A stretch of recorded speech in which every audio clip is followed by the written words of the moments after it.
మీ జగనే సీఎంగా ఉండాలి, మన వైఎస్ఆర్సీపీ ప్రభుత్వమే కొనసాగాలి. దానికోసం మన వంతు ప్రయత్నం మనం చెయ్యాలి. ఖచ్చితంగా మనం అందరం బయటికి రావాలి. ఈరోజు జగనన్న ఒక్క దేవుడిని మనల్ని మాత్రమే నమ్ముకున్నాడు. జగనన్నకు తోడేళ్ల మద్దతు లేదు, నక్కజిత్తులు చేసే అలవాటు లేదు, మోసం చేసే అలవాటు లేదు, అబద్ధాలు చెప్పే అలవాటు లేదు మీ జగనన్నకు అని ప్రతి ఇంట్లోనూ చెప్పండి.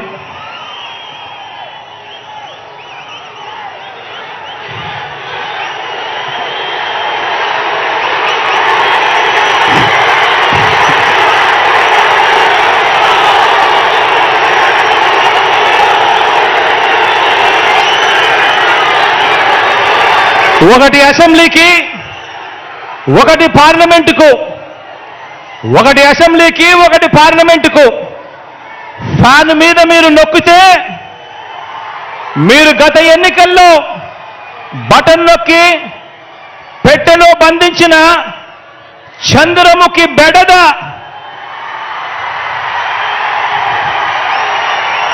చంద్రముఖి సినిమా చూసారా?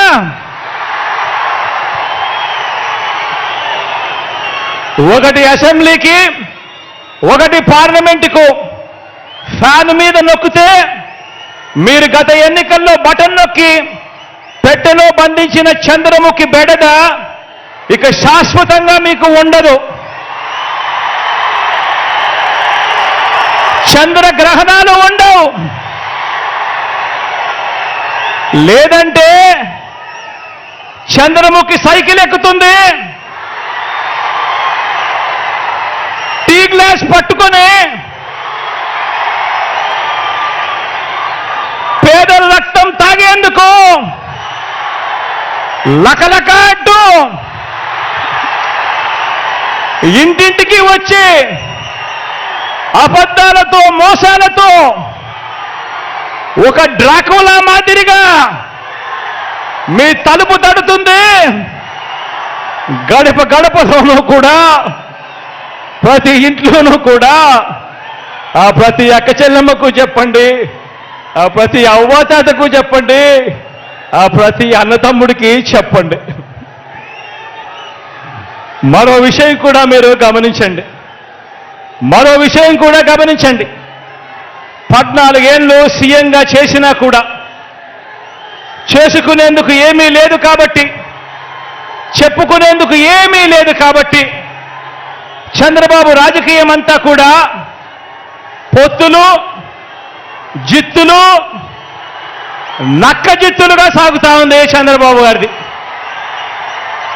14 ఏళ్ళు ముఖ్యమంత్రిగా పరిపాలన చేసి నేను ఇది చేశా అందుకే నాకు ఓటేయండి అని చెప్పి అడగాల్సిన పొజిషన్లో ఉన్న 14 సంవత్సరాలు ముఖ్యమంత్రిగా చేసిన వ్యక్తి చెప్పుకునేందుకు ఏమీ లేదు కాబట్టి రాజకీయాలన్నీ కూడా వాళ్ళయి పొత్తులు, జిత్తులు, నక్క జిత్తులతో సాగుతా ఉంది. ఈ మధ్య ఈ చంద్రబాబు గారికి ఎన్టీ రామారావు గారు గుర్తుకొస్తా ఉన్నాడు. వెన్నుపోటు పొడిచేది ఆయనే, మళ్ళీ ఎన్నికలప్పుడు ఎన్టీ రామారావును గుర్తు తెచ్చుకునేది ఆయనే. ఈ మధ్యకాలంలో ఆయన అంటా ఉన్నాడు, తెలుగుదేశం పిలుస్తోంది రా, కదలి రా అని చెప్పి అంటా ఉన్నాడు, పిలుస్తా ఉంది. ప్రజల్ని కాదు పార్టీలను పిలుస్తా ఉన్నాడు, దత్తపుత్రుడిని పిలుస్తా ఉన్నాడు. నేనిచ్చే ప్యాకేజీ కోసం రా, కదలి రా అని చెప్పి దత్తపుత్రుడిని పిలుస్తా ఉన్నాడు. వదినమ్మను పిలుస్తా ఉన్నాడు. కమలం పార్టీలో చేరి అక్కడ నా మనిషిగా రా, కదలి రా అని చెప్పి వాళ్ళ వదినమ్మను పిలుస్తా ఉన్నాడు. రాష్ట్రాన్ని అన్యాయంగా అడ్డగోలుగా విడగొట్టిన రాష్ట్ర ద్రోహుల పార్టీని వైఎస్ఆర్ గారి మరణం తర్వాత ఆయన పేరును కూడా అన్యాయంగా ఛార్జ్షీట్లో పెట్టిన నమ్మక ద్రోహుల పార్టీని 4 ఓట్లు చీల్చినా చాలు నువ్వు కూడా రా, కదలి రా అని చెప్పి చంద్రబాబు నాయుడు గారు పిలుస్తా ఉన్నాడు. అసలు బాబుకి, దత్తపుత్రుడికి, వదినమ్మకు, చంద్రబాబు బ్యాచ్కి ఈ స్టేట్కి వారికి సంబంధమే లేదు. ఈ రాష్ట్రానికి వారికి సంబంధమే లేదు. ఏ ఒక్కరు మన రాష్ట్రంలో ఉండరు. వారంతా కూడా నాన్ రెసిడెంట్ ఆంధ్రాస్. ఏ ఒక్కరు ఇక్కడ ఉండరు. వారందరూ కూడా నాన్ రెసిడెంట్ ఆంధ్రాస్. వారికి ఏనాడైనా ఎప్పుడైనా కూడా ప్రజలు ఎప్పుడు గుర్తుకొస్తారు అని అంటే ఆ ప్రజలతో వారికి పనిబడినప్పుడు మాత్రమే ఈ రాష్ట్రమైనా గుర్తుకొస్తుంది, ఈ రాష్ట్రంలో ఉన్న ప్రజలైనా వాళ్లకు గుర్తుకొస్తారు. కాబట్టే ఆయన కాబట్టే ఈ పెద్ద మనిషి సైకిల్ తొక్కడానికి ఇద్దరిని, దాన్ని తోయటానికి మరో ఇద్దరిని పొత్తులో తెచ్చుకొని రా, కదలి రా అని చెప్పి పిలుస్తా ఉన్నాడు. ఈ పెద్ద మనిషి చంద్రబాబు నాయుడు గారికి పొత్తే లేకపోతే కనీసం 175కు 175 చోట్ల ఎన్నికల్లో పోటీ చేయించుకునేందుకు కనీసం అభ్యర్థులు కూడా ఈ పెద్ద మనిషి చంద్రబాబు నాయుడు గారికి లేరు. ఇలాంటి దిగజారుడు పార్టీలన్నీ మీ జగనన్నే టార్గెట్గా ఆయుధాలు రెడీ చేసుకుంటా ఉన్నాయి. ఇలాంటి దిగజారుడు పార్టీలన్నీ కూడా మీ జగనన్ననే టార్గెట్గా, పేదవాడి భవిష్యత్తునే టార్గెట్గా, పేదవాడి సంక్షేమాన్నే టార్గెట్గా వీరంతా కూడా వాళ్ళ ఆయుధాలన్నీ కూడా రెడీ చేసుకుంటా ఉన్నాయి. వీరితో యుద్ధానికి నేను సిద్ధం. వీరితో యుద్ధానికి నేను సిద్ధం. మీరు సిద్ధమా అని అడుగుతా ఉన్నాను. మీరు సిద్ధమా అని అడుగుతా ఉన్నాను. ఈ యుద్ధం 15 ఏళ్లుగా నాకు అలవాటే, మీకు అలవాటే నాతో నడిచారు కాబట్టి.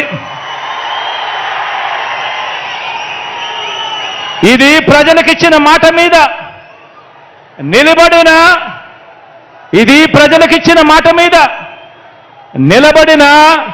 ఈ ఒక్కడి మీద కలబడి 100 మంది 100 బాణాలు వేస్తున్నప్పుడు ప్రజలే రక్షణ కవచంగా ప్రజల్లో నుంచి పుట్టిన ప్రజల పార్టీ ఈ వైఎస్ఆర్ కాంగ్రెస్ పార్టీ.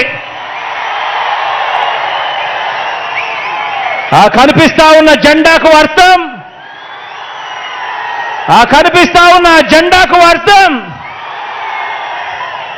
ఈ ఒక్కడి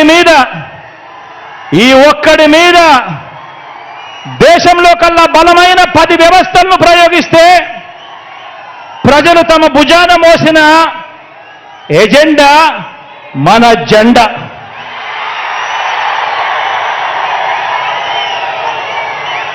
వంద బాణాల్ని, కౌరవ సైన్యాన్ని ప్రజాక్షేత్రంలో మరోసారి ఎదుర్కొనేందుకు, మరో గొప్ప ప్రజా విజయాన్ని సాధించేందుకు మీరంతా కూడా సిద్ధమేనా అని అడుగుతా ఉన్నాను.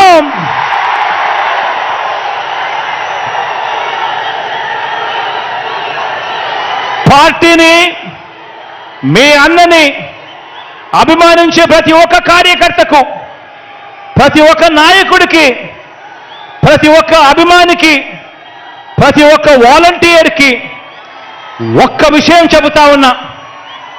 వీరితో పాటు ప్రజాప్రతినిధులైన వైఎస్ఆర్సీపీ వార్డు మెంబర్ల దగ్గర నుంచి సర్పంచుల వరకు, ఎంపీటీసీల దగ్గర నుంచి ఎంపీపీల వరకు, జెడ్పీటీసీల దగ్గర నుంచి జిల్లా పరిషత్ చైర్మన్ల వరకు, మున్సిపల్ కౌన్సిలర్ల దగ్గర నుంచి మున్సిపల్ చైర్మన్ల వరకు, కార్పొరేటర్ల దగ్గర నుంచి మేయర్ల వరకు, నామినేటెడ్ పోస్టుల్లో ఉన్న చైర్మన్లు, డైరెక్టర్లు, ఇతర ప్రజాప్రతినిధులు మీ అందరికీ కూడా ఒక్కటే చెప్తా ఉన్నాను. ఇది మీ అందరి పార్టీ అని చెప్పి ఈ సందర్భంగా చెప్తా ఉన్నా.